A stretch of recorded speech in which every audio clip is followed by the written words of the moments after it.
দয়াময় আল্লাহর নামে যে যেখান থেকে আমার এই ভিডিওটি দেখছেন তাদের সবাইকে জানিয়ে আমার পক্ষ থেকে সংগ্রামী সালাম। আসসালামু আলাইকুম। আমি আছি বিপ্লব, নারায়ণগঞ্জ।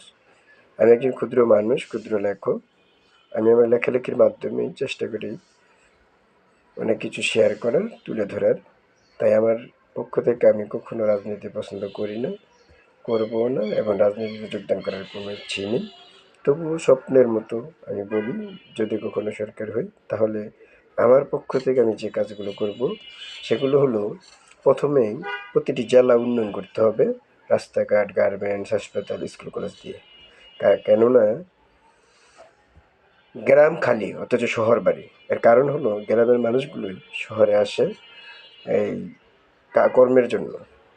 আর শহরে এসে দেখবেন কর্ম করে, কর্মের মাধ্যমে কি হয়, এই বাসা ভাড়া নেয়, এটা ওটা, এভাবে কি করে গ্রামের মানুষগুলো সব শহরে আসে। অথচ গ্রাম গিয়ে দেখা যায় গ্রাম খালি, কিন্তু শহরে ভিড়। অথচ এই শহরে ভিড় হওয়ার কারণেই শহরের জ্যামগুলো কমে না। তাই গ্রাম উন্নয়ন করে দিলে গ্রামের মানুষ শহরে আসবে না, গ্রামেই কাজকর্ম করবে, গ্রামেই দেখবেন হাসপাতাল থাকলে হাসপাতালে সেবা চিকিৎসা নেবে, সব কিছু।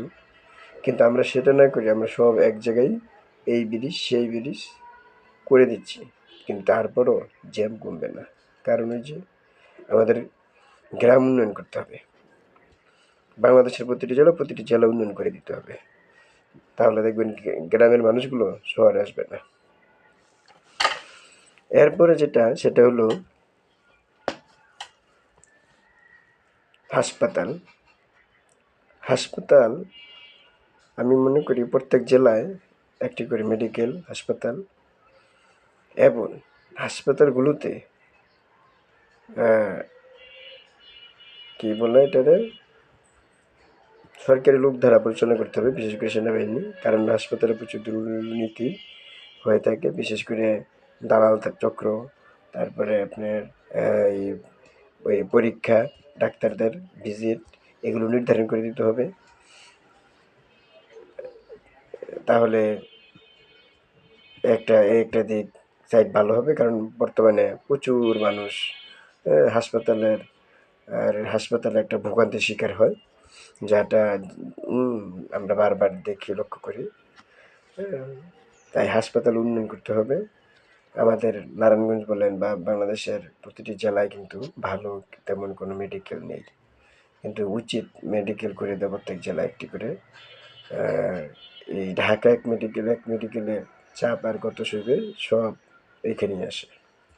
যার কারণে এখানে আসলে এখানে চিকিৎসা সেবা তেমন ভালো হয় না।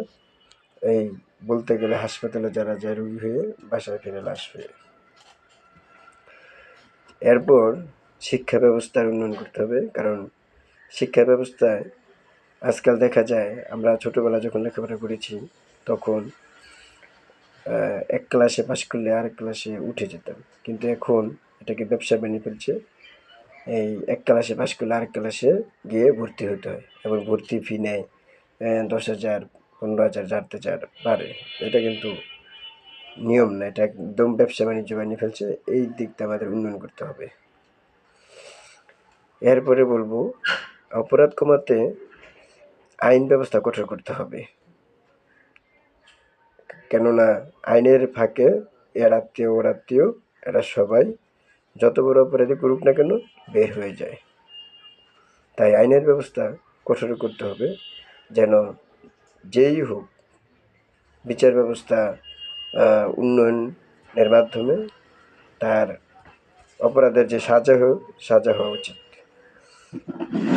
এই বিষয়গুলো আমাদের ঠিক রেখে আগামীর সরকার প্রধান গঠন করলে আমার মনে হয় ভালো হবে। কারণ আমার মনে হয় দেশের মূল মাথায় গার্মেন্টস শিল্প, গার্মেন্টসের সাইট উন্নয়ন করতে হবে, হাসপাতাল, স্কুল, কলেজ এবং জেলা। ধন্যবাদ।